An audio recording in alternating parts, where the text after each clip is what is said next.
লাতিন আমেরিকার দেশ ভেনিজুয়েলার সেই প্রলয়ঙ্করী ভূমিকম্পের ১০ দিন পেরিয়ে গেলেও কাটেনি ধ্বংসস্তূপের হাহাকার।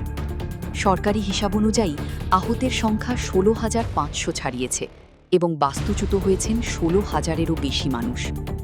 এর মাঝেই হতাহতের প্রকৃত তথ্য গোপনের অভিযোগ তুলে সরকারের বিরুদ্ধে তীব্র ক্ষোভ উগরে দিয়েছেন বিরোধী নেত্রী মারিয়া করিনা মাচাদো।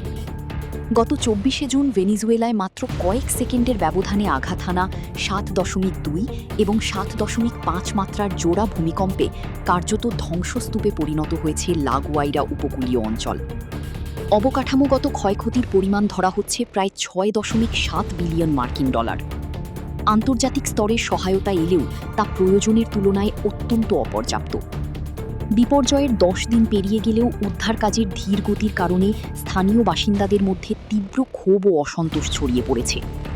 প্রতিদিন ধ্বংসস্তূপের নিচ থেকে কেবলই লাশ বের হচ্ছে।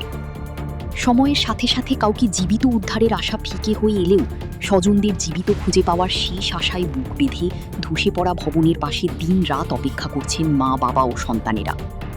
এই চরম মানবিক বিপর্যয়ের মাঝেই রাজনৈতিক অঙ্গনে তোলপাড় সৃষ্টি করেছেন বিরোধী নেত্রী মারিয়া করিনা মাচাদো।